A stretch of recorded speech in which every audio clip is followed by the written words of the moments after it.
Tarumbeta italia katika anga like this.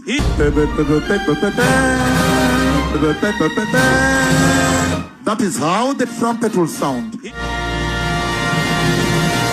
Konene, so jana kulikuwa na funeral ilikuwa ina happen ya a Sifuna family member. I think inasemekana ni uncle yake, and in the process kulikuwa na a lot of Luhya leaders, and Wetangula and Mudavadi wakakuwa questioned for what? For lack of ambition. Na ilikuwa interesting sana kucheki like a few people talking about Sifuna and Sifuna having dreams, and I think pia Sifuna alibaki ametuconfirmia that he's starting to see that maybe, you know, whatever you're looking for is on the other side of fear.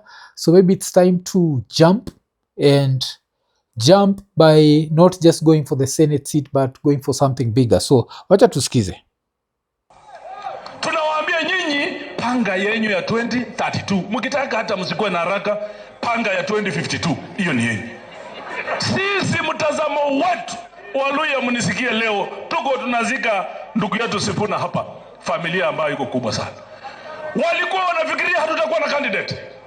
Tuko naye. Sisi 2027 Mheshimiwa Ruto anaonana na Edwin Sifuna macho kwa macho. Sikia hiyo? Yeah, Mheshimiwa Ruto, and this would be the ideal candidate. Do I think the Gachagua can support that? I don't think so. Do I think Mseka Kalonzo can support that? I don't think so. Why? Because Kalonzo pia age na catch up na yeye, so he knows that this is his last chance for this thing, so he has to really go for it. So I don't think, even if he has to split the vote for the opposition and Ruto gets a second term, I don't think I don't think Kalonzo would ever let Sifuna get this one. But it was interesting to see that. Yeah, okay. Wanasema pesa itamwago fadha. Sisi wale ambao tumezimama kwenye ule mlima na tumeona Canaan ndio ile pale, hakuna pesa ambayo inaweza kuletwa kugeuza safari ya Canaan. Singapore hatuendi sisi tunaenda Canaan. Mnanielewa? Mimi sitawaangusha, nyinyi msiniangushe.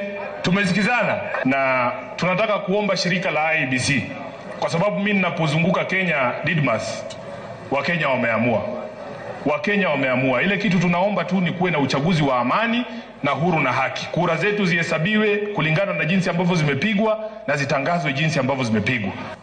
So hapa ilikuwa interesting. Unajua nasikia amesema jina Didmas. I was like, nah, he can't be meaning that Didmas. Najua. And kuna shindwa which Didmas. Of course I mean Didmas Barasa. Because Didmas Barasa, of course, we know him. He's the guy that Ruto literally helped to get away with murder.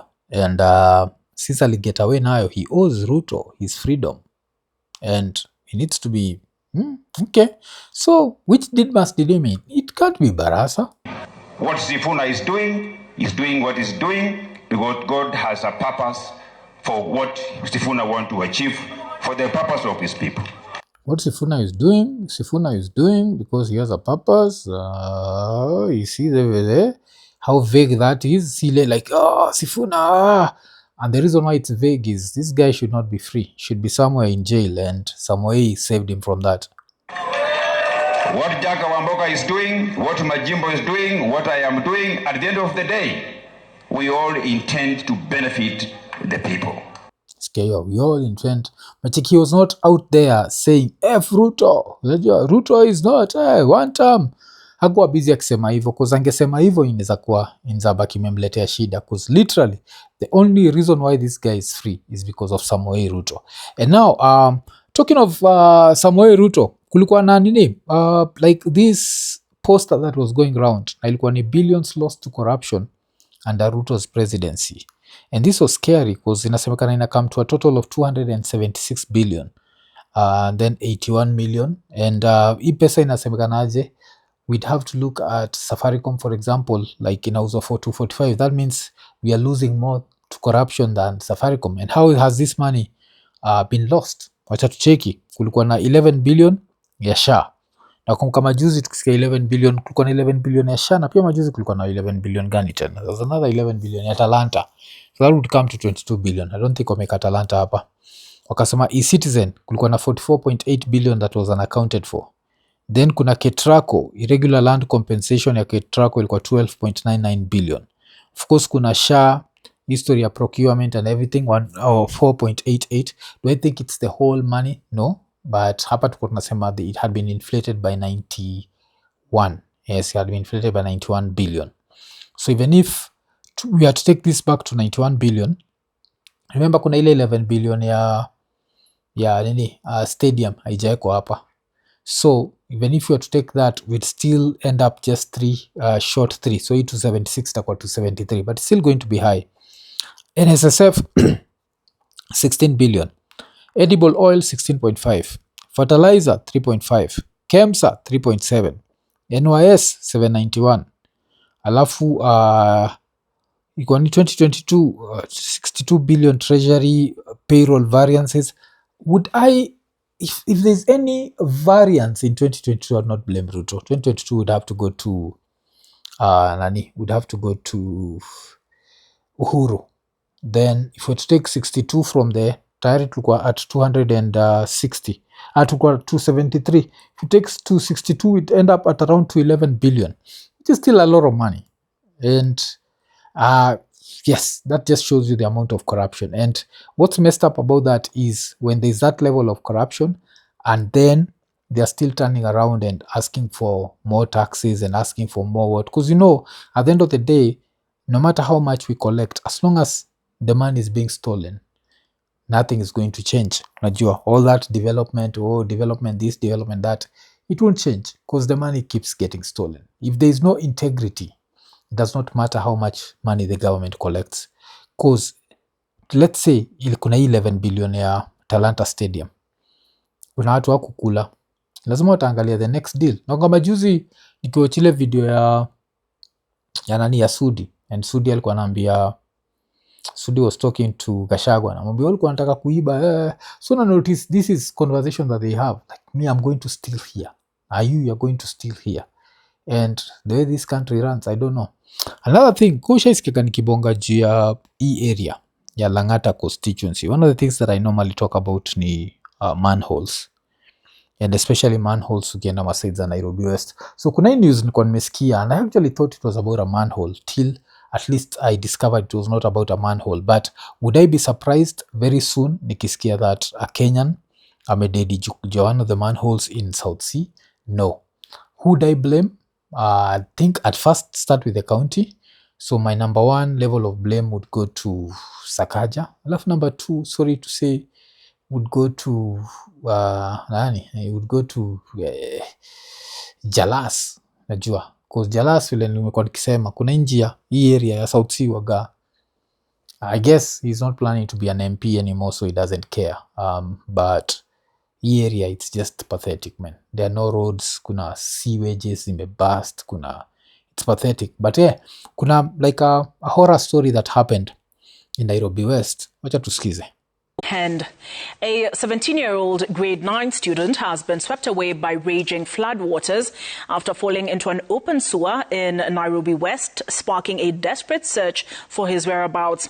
John Mutuku Ambua, a student at Shadrach Kamalel Junior School, was heading to football practice on Friday morning when the tragic incident occurred. According to the family, John and his friend were taking a shortcut near the open sewer at around 10 a.m. when he slipped and was carried away by the fast-moving water. History of open sewer, like the way it's being said, najua like next one open sewer. Damn. Alafu kama to think of it, I think hii njia naijua. Hii ni ile river inakuwaga nyuma ya flats za Lang'ata. I think zile flats za NHC. Inapitaga hivi, inapita karibu na Key Beach. If I'm not wrong, unaweza kumenichanua where this is. But yeah, vile national kisema, Nairobi West, the manholes, those are a disaster waiting to happen, but tuendelee. The Kenya Red Cross has deployed divers to the scene as the search operation continues.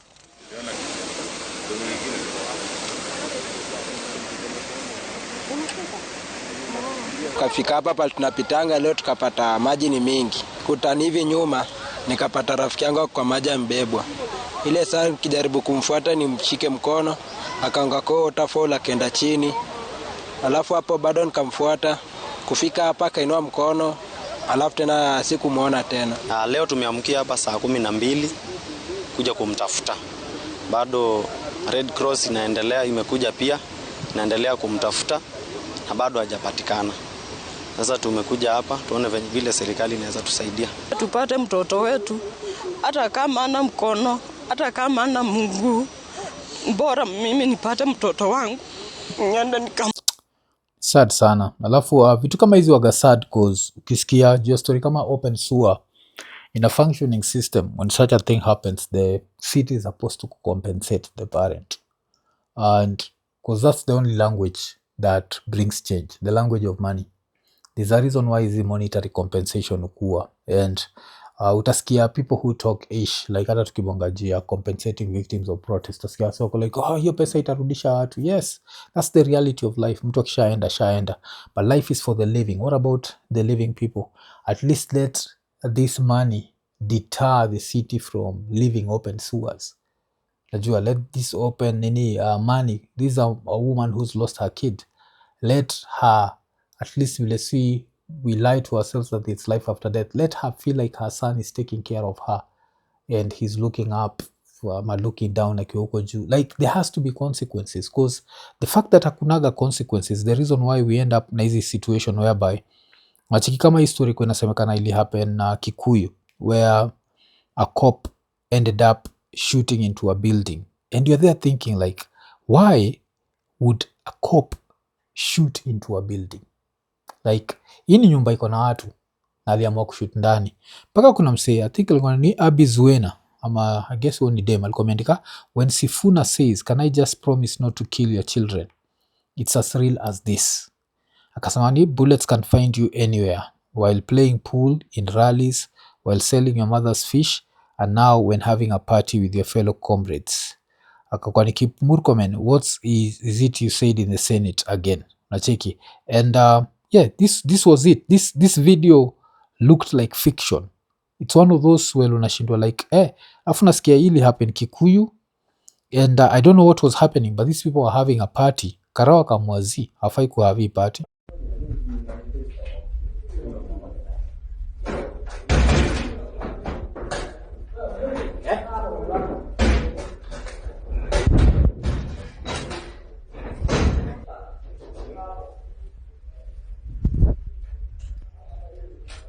So utacheki Ukarawa ataingiza gun ndani, atakuja kwa hii window,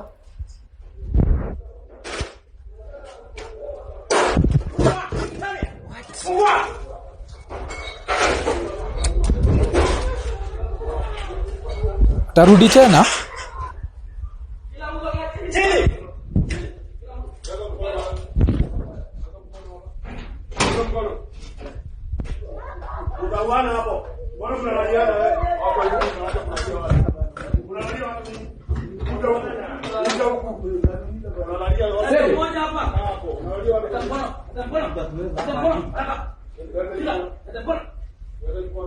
So try to imagine kitu kama hii ina happen, and this is just something random, like we'll just forget about it, like by I don't know when tutakuwa tumesahau hii story. Konene, najua mwaka ni mpya lakini injili ni ile ile lemfi. So kama uko US, uko UK, uko Canada ama uko the UAE na unatry kutuma do Kenya, baki umechangamka, ingia lemfi, utabaki umepata the most competitive rates. Lakini apart from that, on your first transaction ya $100 or more utapata $20 sign up reward. So unangoja nini? Baki umechangamka, chap ingia lemfi. Lemfi, international payments for everyone. Ekonene. Because kumbuka just this week pia nilichekile story ya kuna mtu alirushwa from Super Metro. Kumbuka kuna time mtu alirushwa from Super Metro, and even Super Metro ziliend up suspendiwa, like the license was suspended, they had to be taken off the road. Na kumbuka hiyo time nikisema that was the right way to go about it, and kuna sekadhali baki wamejam na mimi. Then what happened just this week, kukakuwa na story that yes, another person was thrown from Super Metro, and you have to wonder, why do these things keep happening? And the only answer that you can come up with is there are no consequences. And as long as there are no consequences, bullish will always happen. Nacheki. And yes, hakuna consequences. So mtu anarushwa from a moving matatu, and kuna kuwa na outrage, everyone talks about it. Super Metro wanatolewa kwa barabara. Vile Super Metro wanatolewa kwa barabara, Kenyans come out and say, no, you can't punish all of them because it's only a few that have done that. Then what happens? Gava inakuwa like, okay, sawa, we can't punish all of them. Then Super Metro comes back for barabara. Then what happens? Ilikuwa kwa Daily Nation, Super Metro on spot again after passenger is thrown out then run over. Sikia hiyo story jo. Thrown out then run over. Then so the article is there. This was posted na msee anaitwa Hilary Kimuyu on Thursday, February 26th. Kwa Super Metro, a popular matatu operator serving routes within Nairobi and its metropolitan is under renewed scrutiny after another passenger was allegedly thrown out of a moving vehicle. On Tuesday night, the crew of Super Metro bus along Kitengela Namanga allegedly pushed 25-year-old Joseph Mureithi to his death. According to his family, the same vehicle ran him over moments after ejecting him before speeding off, leaving him fatally injured by the roadside. Then kakwani, a patrol vehicle from the DCI pursued the bus and blocked it. The detectives impounded the bus, which had the registration, blah, blah, blah. It was later towed to at River Police Station. 2 crew members have been arrested as the investigation continues. Then kakwani, according to witnesses, Mureithi, a petrol attendant at a station, had just finished his shift and was on his way home when the incident occurred. They said he had arrived at the bus stop on the busy Kitengela, a few meters from Nini, and had boarded the Super Metro bus traveling from Kitengela to Nairobi at around 11 p.m. Some passengers said the bus was overcrowded and the crew appeared disorderly and confrontational. Less than a kilometer later, the 25-year-old was allegedly pushed from the moving vehicle. So utashindwa utasema like, but mwafu unabonga juu ya consequences, but the guy who someone was arrested. This is how consequences work. Such cases, I don't know what happened to the last people wali push mse, but we need to know their names. We need to follow up on the court case. Like how many years have they been given? And these years need to be publicized so that the present Super Metro guys can know that there are consequences. But as long as these things, because how many Kenyans have been thrown from moving vehicles? So many. I don't know can is always a chat GPT, but I'm sure it's so many. And they've never been consequences. So this keeps happening. And that's what pisses me off about hii inchi. Hakunaga consequences. Hii ndile inchi unapataga gari ina drive on the wrong side of the road. Inaenda up imecause accident. Watu wana dead. Say and end up 0 consequences. One of your,